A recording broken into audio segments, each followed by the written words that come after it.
Hello, my name is Arnoud Aalbersberg, Chief Mosquito Officer of the Travel Health Group, and with me today is Teun Bousema.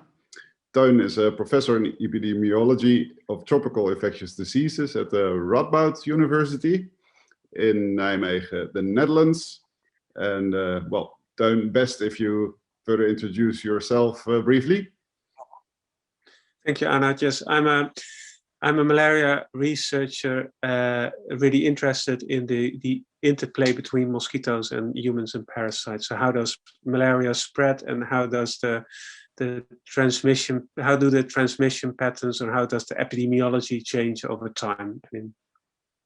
Yes, yeah, and the reason why I wanted to talk to you is because yeah, from our perspective, we're focusing a lot on the mosquito side of well, our road to eliminating malaria, but there's much more to it. And well, your expertise is in the epidemiology field.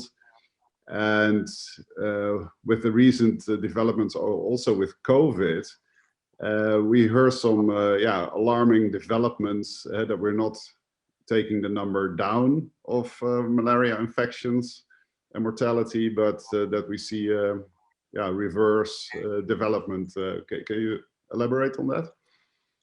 Yeah, so actually since the year 2000, we've been in good spirits in terms of malaria control. So there's been a decline in malaria burden for more than a decade. But then since 2015, so it's already well before COVID, actually the positive developments stopped or reversed in some places. And much of that positive trend was actually because of good mosquito control. So good nets and good spraying with insecticides. And more recently, it doesn't seem to go as well as we hoped.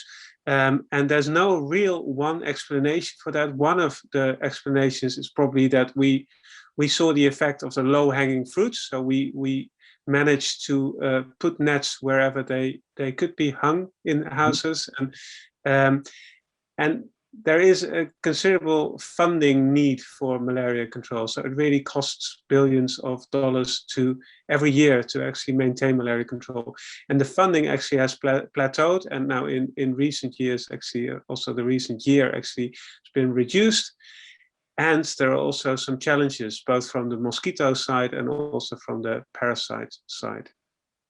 Yes, because yeah, the whole sort of road to eliminating malaria is a big cocktail of things we can do on the mosquito side, like you said, with the protection with nets, but also the treatment of surface water, and also on the parasitic side of things. Can you take us a little bit, give us a little bit of insight into your expertise as epidemiology side? What are developments there that could help? Yeah, what could help? I'm not a pessimist by nature, or perhaps I am, but things that definitely are concerns. Increasing resistance of mosquitoes to insecticides. Also the emergence of some new mosquitoes or at least one new mosquito species on the African continent that may actually make malaria not only a rural disease, but also an urban disease. And the other one, and that's actually quite recent, is really the resistance of malaria parasites to the most commonly used antimalarials. So that is something that's since 2009 or so, there have been reports from Southeast Asia, but then in the last few years, it is unfortunately apparent that also resistant parasites have reached Africa. And that's where most of the malaria is, so that's also where there are serious concerns. And how do you envision yeah, the positive side of things? Are there alternatives? Are you working on stuff? I think there are good developments in the sense that there's a good range of antimalarial drugs that are being tested that may replace the drugs that we currently use if they fail. It's not that that's easy, but there are. I mean, there's good developments of combining drugs and also developing new drugs. So I think that's very positive. There is, of course, and that's a positive development recently. 5 years ago, the first malaria vaccine was actually registered for pilot implementation. So it's not yet full-blown implementation in Africa, but at least there is a vaccine that will prevent a lot of mortality, a lot of deaths in Africa. And that is a starting point to actually develop better vaccines. So I think vaccines are not the magic bullet. It's not the only thing we should do. Malaria is a complicated disease, and it can only be tackled if you invest in targeting the mosquito. But vaccines can definitely help. And there are a number of vaccines that are now in test phases that may also improve the current vaccine. And with that, we would have an extra tool to reduce malaria. It does come with funding. So that's one of the things that I think concerns many people, that COVID is a huge problem, and it's good that the world is focused on finding a solution for COVID. At the same time, other diseases like malaria and like tuberculosis, they continue to take a heavy toll. And sometimes the control programs are actually negatively affected by COVID funding going to COVID, or even by COVID lockdown measures. Yes, so there's also a logistical problem to Definitely, yeah. And you were mentioning the vaccines. So the first vaccine registered has quite a low efficacy. Is that where you mean that development will make development is needed better?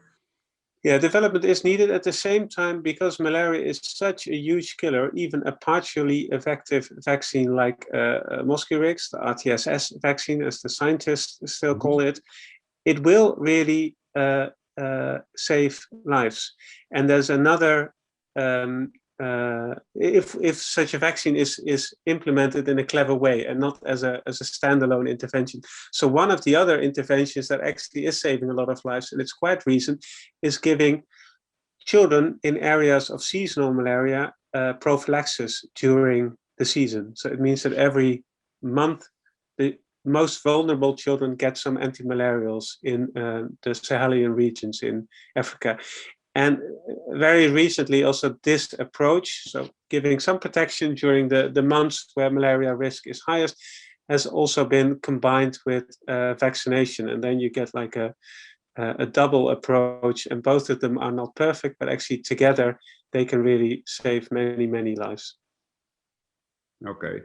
And we mentioned COVID already, and sort of the negative impact from one to the other, and also African countries completely denying that there's COVID in their countries until recently, in for example Zanzibar. And how do you see that the negative impact between the two? Yeah, so I think the future will have to tell how bad COVID actually is in many parts in Africa. I think there's clearly a large underdiagnosis. At the same time, we in the Netherlands or in Europe are not really used to an infectious disease that takes a heavy toll. And in malaria endemic areas, there is a sort of competition of even deadlier diseases, and diseases that also kill people of different age groups, and perhaps people who have many more healthy lives ahead of them.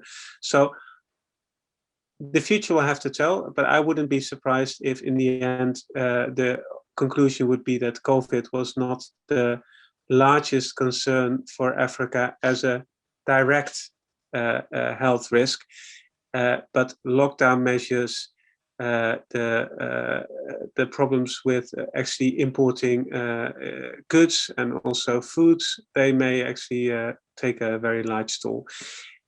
And in relation to COVID, of course, there is another unfairness that in Africa, some vaccines are actually tested, but African countries are probably going to be very much at the end of the queue when it comes to receiving vaccines. So that will be a challenge, also a challenge to the ethical standards of Western countries in the coming months and years. Yeah, I guess so, unfortunately. And so the Radboud was also in the news very recently about yeah, well, what was it exactly? Something you can actually digest and poisons your blood for the malaria parasite? Yeah, so it's not only a Radboud tool. So there are also insecticides, so drugs that humans can take and make your blood toxic for biting insects. They are receiving a lot of attention. There's a lot of interest in it. Ivermectin is one of the drugs that Radboud has done some work on it. There's also a few other very active researchers. Again, it's not a magic bullet, but it is a very interesting approach to think about combining it, for instance, with antimalarials. So you would kill the parasites, and at the same time you also add an altruistic component to your drug cocktail that prevents your neighbor from getting malaria by you killing mosquitoes. So I think it's a very elegant approach, and I think I can see use scenarios, and I'm looking forward to more convincing data on the potential impact of this kind of approach at a population level. And at the moment, we have to see how promising it is, but it's definitely a very elegant approach. Yeah, so it's not actually helping yourself, but it prevents the next person to be infected, because that specific mosquito that bit you will die, right? Well, yeah, or it may help you in the slightly longer run. So it doesn't give you direct personal benefit, but perhaps it gives you indirect personal benefit by reducing the chance that also this mosquito may bite you or a household member. No. So, well, maybe to finish off, how do you see the optimal cocktail for the local community in Africa to protect themselves against malaria?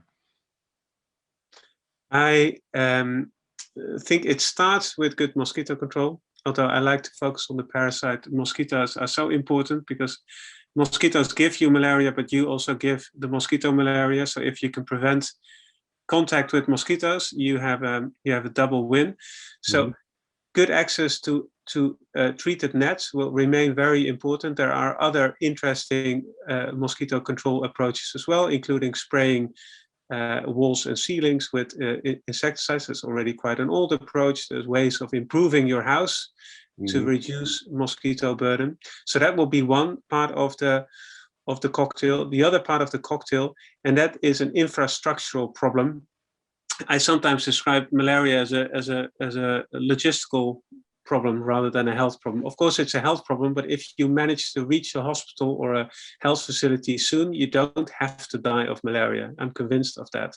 Okay. So having good access to proper diagnosis and proper treatment with efficacious drugs is the other big cornerstone.